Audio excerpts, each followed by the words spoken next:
Señora Presidenta, non hai nada peor que negar a realidade, porque negando a realidade nunca se van a dar solucionados os problemas. E non estamos falando dun problema calquera, estamos falando da vida de persoas traballadoras, da vida de persoas que salen da súa casa, van á súa empresa a ganar un salario e non regresan. E vostedes o tratan con unha ligereza que é tremenda. Vostedes non valoran a vida dos traballadores e das traballadoras. A vostede lle parece normal alardear de que baixaron os accidentes leves cando subiron os graves e os mortais. Pero como o goberno galego non está preocupado porque no momento onde hai menos traballadores en activo aumenten os accidentes mortais e os accidentes graves? Pero de que van vostedes? Pero de que van vostedes? Despois non queren que digamos que as súas políticas matan, e a súa indiferencia mata, e a súa indiferencia lastima, e a súa indiferencia fai dano. Como que estamos aquí justificando o que? Vostedes saben que pasa no naval? No naval o que falamos hoxe? Por que hai accidentes mortais no naval? Porque para meter prisa están soldando e limpiando os tanques ao mesmo tempo, e os tanques reventan e os traballadores morren.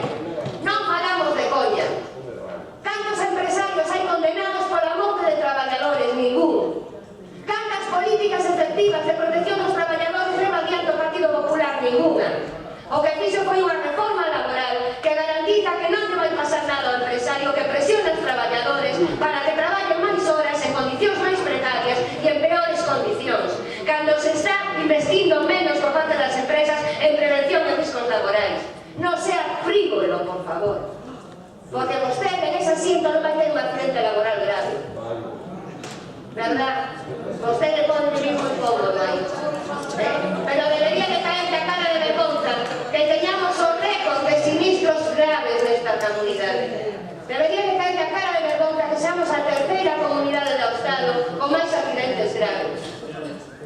Por lo tanto, non sei de calardear, supoño que de falta de humanidade e de que son moi amigos desos que lles dan regalos de la hostia e non miran para as necesidades dos traballadores, porque os traballadores non lle fan regalos da hostia, vale? Señora, é un gran problema. E ademais, xa remato, fala vostede do ISGA. O ISGA instou a que se recoñeza como enfermedade profesional o corriño a silicosis, vostedes se niegan e siguen tratando como unha enfermedade común. Esa é a súa política. Entonces, deduzco que van a votar en contra e na que despois en comisión voten a favor. Por favor, van a ter que ir a algún tratamiento psiquiátrico, porque aquí votan unha cousa, a comisión vota outra, en Madrid votan outra e en Europa votan outra. Así non se pone de acordo ni con esta importante. Señora García, señora Juan, aquí non vai a ter